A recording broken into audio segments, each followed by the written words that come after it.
Este tema sobre Jesús entre otros dioses. A lo mejor hasta el nombre te suena un poquito agresivo, ¿no? Como que entre otros dioses, se supone que nomás Jesús es Dios, ¿verdad? Lo estamos viendo al mismo nivel cada una de las religiones, y en esta mañana me gustaría pedirte que pongas una mentalidad muy abierta. Amén. A pesar de que aquí en nuestra cultura occidental y en México nos sentimos con un trasfondo cultural, pues nuestras familias, nuestros amigos, pues cristiano en general, en realidad el futuro del mundo, de la sociedad, no va a ser así. Hay reportes aún de que la primera iglesia musulmana, una iglesia cristiana que se convirtió totalmente a la iglesia cristiana en una iglesia musulmana, fue aquí en México, en toda Latinoamérica, y sucedió en Chiapas. Entonces vienen con mucha fuerza a repartirse por todo el mundo. En el momento del Islam es la religión de más crecimiento en todo el mundo. Entonces tenemos que estar muy alerta. La yoga, la meditación, son algo que también se está influyendo mucho en nuestros medios de trabajo, con nuestros amigos. Por eso es muy importante que sepamos conocer para poder entenderlos mejor y poder también invitarlos a conocer más de la verdad. Amén. Entonces vamos a ponerles unas preguntas. Pueden irlas apuntando y las vamos a contestar al final, pero vamos a ver qué tanto sabemos ya de estas preguntas, ¿sí? Alcanzo a ver muy bien aquí.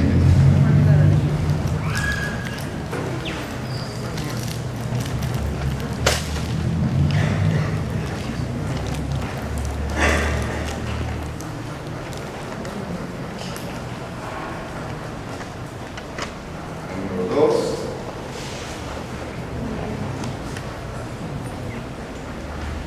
Número 3.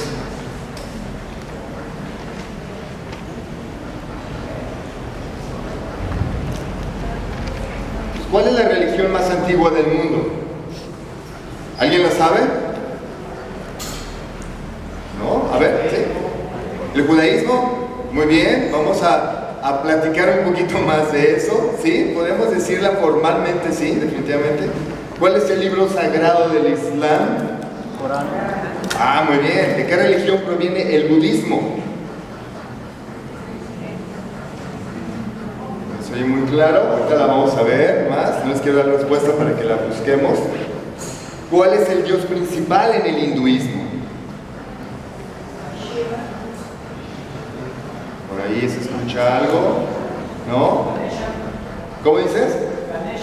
Ganesha, es como una representación, sí, pero no es el principal.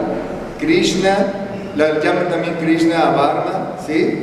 Muy bien, vamos a ver más a fondo. ¿En qué religión principal del mundo se autoriza la guerra santa contra los infieles? En el Islam, exactamente. ¿Cuál es una de las prácticas modernas más populares del hinduismo? ¿Alguien sabe? Probablemente sí la tenemos a la vuelta de nuestra casa, ¿no? Es la yoga. ¿En qué religión podemos ser ateos, es decir, ni siquiera creer en ningún Dios y al mismo tiempo ser fieles practicantes de la misma, si no hay un Dios necesariamente? En el budismo. Muy bien. Entonces, ¿por qué hablar de este tema? Se dicen tantas cosas, por ejemplo, que Jesús fue discípulo de Buda. ¿Ha escuchado esto? Sí, ¿verdad? Se dice también que Mahoma fue un profeta como Jesús, al mismo nivel que Jesús. Y a lo mejor lo escuchamos y no sabemos qué decir, nos quedamos callados, ¿verdad? Dice, Jesús fue una reencarnación de Krishna. O sea que están conectados y tienen mucho que ver, cómo se relacionan, ¿no? Y finalmente esta que todo el mundo hemos escuchado, todas las religiones nos llevan a Dios. Por lo tanto, si tú estás ahí, si yo estoy aquí, no te metas conmigo, yo estoy bien, tú estás bien. Al final de cuentas todos vamos con Dios, ¿verdad? Este es un mapa de cómo están las religiones hoy en día. Y podemos ver aquí el cristianismo, lo que alcanzamos a ver en color rosita, pues sobre todo América, casi toda América es cristiano, toda Europa, partes de Rusia, el norte de Asia, Sudáfrica, la mayoría de Australia, para Bueno, vamos viendo las otras. El islamismo, que está principalmente todo el norte de África, Arabia, ¿verdad? Y el Medio Oriente, definitivamente, ¿no? El hinduismo, básicamente la India. El budismo, que es China, sur de Rusia, Mongolia, Nepal y Indonesia, ¿sí? Y otras religiones, ¿verdad? El judaísmo, podemos ver un pequeño puntito aquí en el estado de Israel. Vamos ahora a ver un video. ¿Le pueden dar play, por favor, allá al video? Es un video muy cortito. Y les voy a pedir que pongamos atención. En la parte de arriba están los colores de las distintas religiones y en la parte de abajo vemos el tiempo. ¿Sí? Entonces, el hinduismo inicia en el valle del río Indi. Estamos aquí en el tiempo 3000 antes de Cristo, 2000 antes de Cristo. Se está expandiendo. Los israelitas conquistan Canaán. Estamos alrededor del año 1000 antes de Cristo. Vemos el judaísmo ahí en el azul. Y del mismo hinduismo, Buda nace en Lumbini. Y entonces Buda se convierte en el iluminado. Estamos ya cerca del año 0. Jesús muere en el año 34 aproximadamente. Jerusalén es destruida por los romanos. Y el cristianismo se esparce. En esto Mohammed nace, el Islam se distribuye rápidamente. Estamos aquí ya cerca del año 100, ¿no? Casi en el año 1000. Recuerden que conquistaron también España los musulmanes y hay muchos nombres que tienen la influencia musulmana. Se reparte por todo el norte de África, Medio Oriente.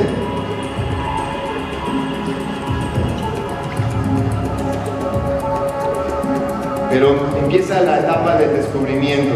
Se descubre América y llega con ellos toda la colonización que trae la religión católica principalmente, y luego la cristiana. Por lo tanto se empieza a esparcir por toda América, empezando por México y Centroamérica. Ya tenemos ahí el hinduismo en la India y tenemos rápidamente la influencia del cristianismo en África. Se establece el Estado de Israel, que es el centro judío. Tenemos ya América, que es toda cristiana, excepto por un poquito ahí de hinduismo. Hoy en día tenemos el hinduismo en la India, tenemos el Islam, el norte de África y Medio Oriente, cristianismo en el resto de África, Europa cristiana y América completamente cristiana. Muy bien. Así es como estamos hoy en día en las religiones. Cada uno de estos, cuando estudiamos una religión, es muy diferente de pensar en algo que lo podemos comentar como la ciencia, ¿no? Cuando queremos estudiar ciencia tenemos que estudiar lo que podemos medir, lo que podemos calcular y lo que podemos comprobar con un experimento. Pero la religión no la podemos experimentar. A Dios nunca le vamos a poder hacer un experimento para comprobar su existencia. Todas las religiones están basadas en autoridad, en textos sagrados que reconocen que a lo largo de miles de años se han considerado por la cantidad de sabiduría y de profundidad que tienen. También dependen de la autoridad de personajes que los fundaron y aún de líderes que pueden aún estar hoy en el momento. Entonces, para poder comparar estas cuatro religiones, vamos a enfocarnos primeramente en los textos sagrados. Vamos repartiéndolos rápidamente. Entonces, en el Islam ya comentamos que su libro sagrado es el Corán y son 4 colecciones. Aquí estamos. Se le reveló a Mahoma, un ángel, en el desierto aproximadamente 600 días después de Cristo. Entonces el ángel Gabriel se le presenta y le revela el contenido de ese libro que estaba grabado en una tabla en el cielo. Y estas revelaciones se escribieron en el idioma árabe. Consiste en 114 capítulos a suras, ordenados por extensión de mayor a menor, y cada sura se divide en versículos o leyes. Entonces es muy difícil, como podemos ver aquí en la escritura, para un occidental como nosotros poder leerlo, ¿no? Entonces tiene una antigüedad, pero de aproximadamente 600 de esta era. El hinduismo tiene sus documentos sagrados, que son los Vedas, que significa la suma de conocimientos. Y estos fueron estos fueron dados o revelados, pero no se tiene una persona exactamente, más se considera como un mito el personaje que los pudo haber escrito, pero aún se considera que fueron varias personas las que los escribieron. Son 4 colecciones que están escritas en sánscrito, que son el Rig Veda, que significa alabar, el Yajur Veda, que significa sacrificio, el Atharva Veda, que son los himnos y exorcismos, y supuestamente todo compuesto desde el inicio del tiempo y compilados por el sabio Vyasa y otros de 1500. Entonces hay unos que dicen que este sabio Vyasa nunca existió, es un personaje mítico o que fue un grupo de personas. El budismo tiene el Tipitaka, que son las 3 cestas. Son 3 colecciones en lengua Pali. El Vinaya Pitaka, que es la colección de la disciplina. El Sutta Pitaka, que es la colección de los sermones. El Abhidhamma Pitaka, que es la colección filosófica. La compilación de enseñanzas de Buda del año 525 al 480. Y el Dhamma o enseñanza de la liberación, que no tiene un origen divino, no fue revelada. Son lecciones que Buda aprendió en base a la experiencia en su propia vida. Y finalmente, los textos sagrados del cristianismo, que es la Biblia. Sabemos que la palabra Biblia es una colección de libros, ¿no? La palabra biblos quiere decir libro. Entonces son 2 colecciones escritas en 3 idiomas, en hebreo, en griego y en arameo. El Antiguo Testamento, que tiene 39 libros, el Nuevo Testamento 27, para un total de 66 libros en nuestras Biblias. Compuesto en un periodo de 1600 años, de 1500 antes de Cristo al 100 después de Cristo. 50 autores diferentes, independientes unos de otros, en 10 países diferentes. Todos los géneros literarios, encontramos prosa, poesía, romance, misterio, biografía, historia, y se ha traducido hasta casi 2500 idiomas. Entonces es justo que comparemos así las 4 religiones principales utilizando los textos, ¿verdad? Pero ahora vamos a analizarlos. Este apologista, por cierto, la apología es una manera de defensa. Entonces cuando David me comentaba que me encanta la apologética, se trata de aprender a defender, ¿no? Un buen militar desarrolla una buena táctica para vencer en la guerra, y esa es su apología. Entonces, como cristianos, en tu fe, tú necesitas crecer en apologética, en dar razones o explicaciones de tu fe. ¿Por qué crees lo que crees? ¿Por qué vives lo que vives? Entonces, él, en su libro Jesús entre otros dioses, precisamente del cual tomé la clase principalmente, nos hace 4 preguntas, y estas 4 preguntas se las vamos a hacer a estas 4 religiones. Imaginemos por un momento que tuviéramos aquí a un cristiano, a un musulmán, a un hindú, y le vamos a estar preguntando a cada uno de ellos de dónde viene su religión, ¿sí? La siguiente pregunta es: ¿cómo lleno mi alma? La tercera: ¿por qué hay dolor y sufrimiento? ¿Qué explicas respecto al dolor y al sufrimiento en el mundo? Y la cuarta: ¿a dónde vamos? Si tú quieres compartir tu fe un día, agarra esas 4 preguntas y te aseguro que puedes pasar horas y horas platicando con una persona. ¿De dónde vengo? ¿Cómo lleno mi alma? ¿Por qué hay dolor y sufrimiento en el mundo? ¿Y a dónde voy? Entonces, para entender estas preguntas, vamos a preguntar a Jesús en Juan 1:35-39, para entender a qué me refiero cuando digo ¿de dónde vienes? En este pasaje dice: al día siguiente Juan estaba otra vez allí con 2 de sus discípulos, y vio a Jesús que pasaba y dijo: he ahí el Cordero de Dios. Y los 2 discípulos le oyeron hablar y siguieron a Jesús. Jesús se volvió y viendo que le seguían les dijo: ¿qué buscáis? Y ellos dijeron: Rabí, que traducido quiere decir maestro, ¿a dónde te hospedas? Él les dijo: venid y veréis.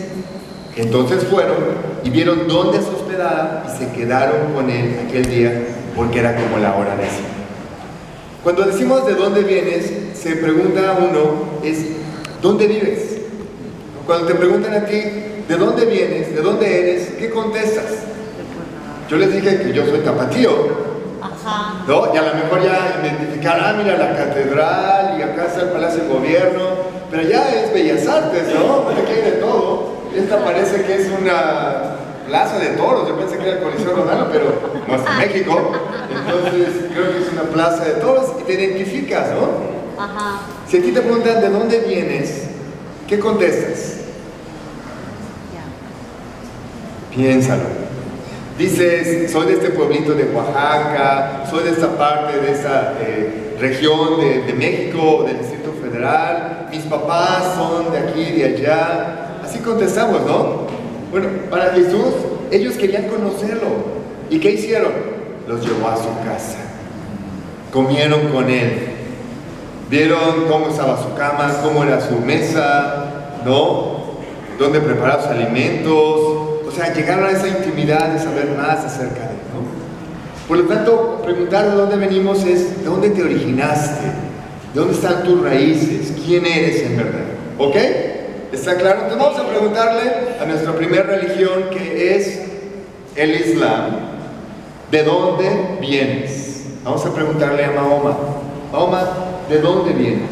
Y Mahoma nos daría, bueno, yo nací en la Meca, 1570 después de Cristo. ¿Saben dónde está la Meca? Está en Arabia Saudita, en esa península de Arabia Saudita, un poquito allá a la mitad, del lado oeste. Fue huérfano, creció en la pobreza. Mahoma, ¿de dónde vienes? Bueno, yo me convertí en un líder de caravanas, finalmente me casé con una mujer muy rica y me volví muy rico y muy respetado. Me alejé de la familia en su momento y me fui al desierto, donde una noche el ángel Gabriel se me reveló con unas tabletas del Corán y me dijo que sería mensajero de Dios por Alá. Pero en ese momento yo estaba confundido, inseguro. Empecé a predicar el Corán en las calles de la Meca, la cual en ese entonces era muy pagana. Pero fui muy perseguido y me mudé a Medina. Y en esa ciudad finalmente pude convencer a muchos y se hicieron mis seguidores, se convirtieron en salvos. Al ser rechazados por los clanes judíos, fui expulsado, pero yo me organicé con muchos otros y asesinamos a todos los judíos, miles de ellos. Finalmente entré por la fuerza a conquistar la Meca. Y bueno, tuve 11 esposas, que es parte del paraíso que me espera, pero finalmente morí en el año 632 después de Cristo. Este es Mahoma. Vamos a preguntarle ahora a Vyasa, si es que existió Vyasa, ¿no? Bueno, yo fui un sabio legendario hindú, aproximadamente el año 1500 antes de Cristo. Probablemente yo recopilé los Vedas junto con el Mahabharata y los Puranas. Fue hijo de un sabio ascético y una princesa aborigen, pero crecí en los bosques, viviendo con ermitaños, y ellos me enseñaron los Vedas. Después me convertí en maestro y en un sacerdote. Y se dice que yo soy una encarnación del dios Vishnu. Tuve hijos con mis cuñadas y hasta con mi sirvienta. También hay teorías que dicen que yo fui un hombre, pero en realidad fuimos muchos sabios que compusimos los Vedas y el resto de la literatura sagrada de la India. A final de cuentas, mi figura es una leyenda. Vamos a preguntarle ahora a Buda. ¿De dónde vienes, Buda? Bueno, yo soy Siddhartha Gautama, más conocido como Buda o el Iluminado. Nací en 560 a.C. en el norte de la India. Mi padre era un Raja, Kapilarastu, y mi mamá era princesa de otro clan. Por lo tanto, yo nací como un príncipe. A los 16 años me casaron y tuve un hijo y tenía un harén de bailarinas muy bellas. A mi hijo le puse por un nombre Rahula, que significa cadena, porque me sentía encadenado. Hice 3 viajes alrededor de la India en los que enfrenté las realidades de la vida, la tristeza, la enfermedad, la muerte, la esperanza, y aprendí cosas que nunca antes había entendido. Por lo tanto, a los 29 años dejé a mi familia, los abandoné una noche y me fui a vivir solo al bosque. Entonces un día, después de muchas experiencias de tratar de entender todo esto, me ubiqué bajo una higuera, me entregué a la contemplación por 3 noches y recibí la iluminación que estaba buscando. En la tercera noche comprendí las 4 nobles verdades, y allí me convertí en el iluminado o el Buda. Después de esto fueron 45 años de predicación y enseñanza, hasta que finalmente morí a la edad de 80 años en una ciudad en mi país natal. Vamos a preguntarle ahora a Jesús. Jesús, ¿de dónde vienes? Nací en el año 4 antes de Cristo, para nuestra época, porque recuerden que nuestro calendario tiene un pequeño error ahí. Nací con un nacimiento virginal. Mi padre era un carpintero pobre. Cuando mi padre murió, creemos nosotros que Jesús tuvo que trabajar para sostener a su mamá y a su familia en la profesión de carpintería, que era la que sabía su mamá, que le enseñó su papá. A los 30 años comencé mi ministerio público enseñando con toda autoridad. Hice muchos milagros, pero morí crucificado 3 años después aproximadamente, y resucité al tercer día y regresé al cielo. Lucas 2:49 nos dice que Jesús sabía desde niño quién era y a qué venía al mundo. No tuvo que pasar un periodo de contemplación, no tuvo que tener una revelación de quién era, sino que él ya lo sabía y se tuvo solamente que preparar. En Juan 7, del 28 al 29 nos dice que Jesús no estaba inseguro de su origen y de quién lo había enviado. Él sabía que era el camino, la verdad y la vida, y que él venía del Padre y que iba al Padre.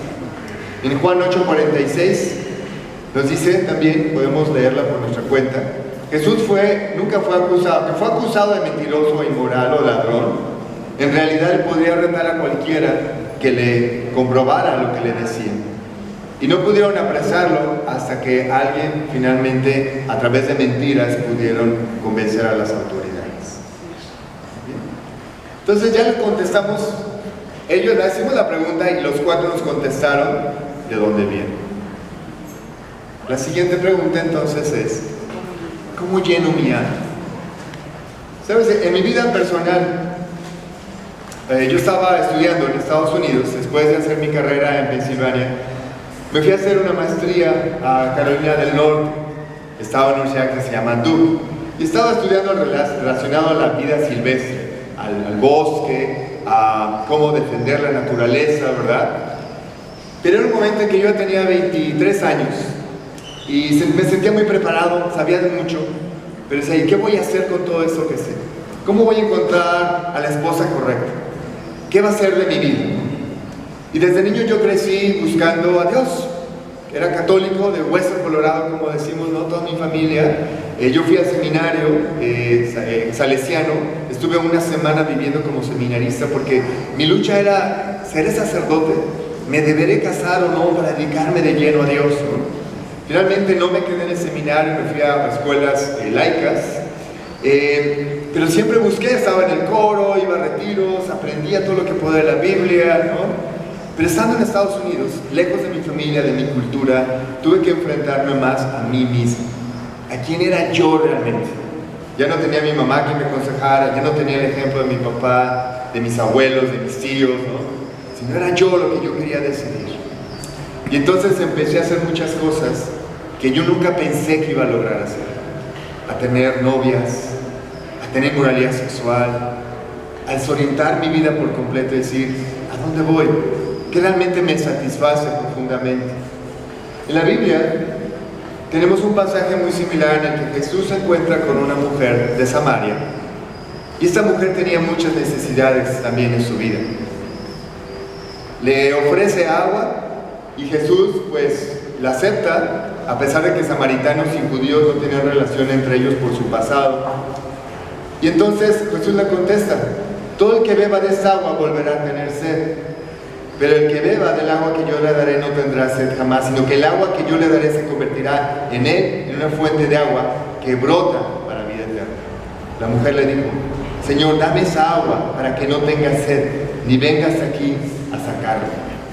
Y bueno, te dicen, te ofrecen un agua, ¿no? que te va a quitar la sed todo el tiempo. Pues claro que yo la quiero, ¿no? A mí me ofrecieron muchas cosas. Yo estuve en la renovación carismática y yo hablaba en lenguas y brincaba, me tiraba en el piso, lleno de emociones, pensando en Dios, alabándolo, ¿no? sudando a veces, pero llegaba a mi casa y decía, ¿qué pasó? Había un hoyo, había un vacío todavía. Después estuve tratando de ser seminarista, de ayudar, de un acólito. Pensaba en la posición, en usar esta túnica negra con el collarín blanco, y eso me iba a dar esa autoridad, esa cercanía a Dios, pero tampoco eso estaba llenando mi alma. Pensé que el conocimiento, que el saber muchísimo, poder dar una explicación a lo que me pasaba, a lo que sentía, y a no darle una razón me iba a tener paz, y nada de eso sucedió. Solamente fue Jesús. Les voy a compartir poco a poco, en el transcurso, mi testimonio también. Entonces vamos a preguntar, ¿cómo lleno mi alma? ¿Qué nos diría Mahoma? Mahoma, ¿cómo lleno mi alma? Quiero conocer del Islam, enséñame. Él me diría, bueno, tienes que hacer tu profesión de fe. No hay más Dios que Alá, y Mahoma es su profeta. Tienes que orar 5 veces al día en dirección a la Meca, donde está la Kaaba, la primera casa de Dios, que es un monolito negro que contiene una roca caída del cielo. Recuerdo en la universidad, cuando estaba ahí en Pensilvania, que llegaron unos amigos de Pakistán, ellos eran musulmanes, y en su cuarto, en su habitación, pusieron una carpeta, una alfombra chiquita, que representaba la Meca y la Kaaba, esta piedra. La pusieron en la parte del cuarto, en la pared, que estaba orientada hacia allá, y ahí se hincaban a rezar. También me diría, Mahoma, tienes que ayunar, y especialmente en el mes de Ramadán, que es el 9º mes del año islámico. Ahí te vas a tener de comer, beber, fumar, perforarte y tener relaciones sexuales desde el alba hasta el anochecer. También debes de dar limosna de 2 a 3% de tu patrimonio para servir a la comunidad. Y debes peregrinar a la Meca al menos una vez en tu vida y dar 7 vueltas a la Kaaba. Si tú googleas y buscas ahí la Kaaba, la Meca, vas a encontrar imágenes en Google, enorme el lugar, y millones de personas congregadas caminando, dando vueltas, haciendo una peregrinación tremenda. Vamos a preguntarle ahora al hinduismo, ¿cómo lleno mi alma? El documento que se llama, el libro sagrado Kena Upanishad, nos dice, si crees conocer bien al Brahman, entonces sabes muy poco de él. Yo no creo conocerle, ni creo no conocerle. Le conoce quien no le conoce, y no le conoce quien lo conoce. Para el hombre de verdadero conocimiento, él es lo desconocido, mientras que para el ignorante es lo conocido. El corazón del hinduismo es autodeificación. Por eso se llama panteísmo, la creencia que el universo, con todas sus extensiones y criaturas, son Dios y son lo mismo, y nosotros somos Dios también. Por lo tanto, debes de buscar el estado de contemplación, en el que a través de la meditación y de ejercicios espirituales te vas a unir con el karma, te vas a unir con la energía de todo el universo, y así te vas a volver un Dios. ¿Qué nos diría el budismo? ¿Cómo llenas tu alma? Bueno, tenemos que seguir las 4 nobles verdades y el óctuple camino: el sufrimiento, el origen del sufrimiento, la cesación del sufrimiento y el camino que conduce a la cesación del sufrimiento. Tienes que entender que el sufrimiento en realidad no existe y que la raíz del sufrimiento es el deseo. Por lo tanto, aprende a no desear hasta que tu corazón entienda y tu alma que no debes desear nada y aceptar todo lo que viene en tu vida como que viene de la naturaleza, de los poderes divinos. Entonces vas a dejar de sufrir. En Uttara Nikaya, en el 332, dice, eso es paz, eso es sublimidad, es decir, el acabarse de todo lo constituido, el abandono de todos los fundamentos de la existencia, la cesación, el desvayamiento y aniquilamiento del deseo, el nirvana. Muy bien. Jesús, ¿cómo lleno mi alma? Continuando con la historia de la mujer que acabamos de leer en el pozo, Jesús le ofreció agua que da vida.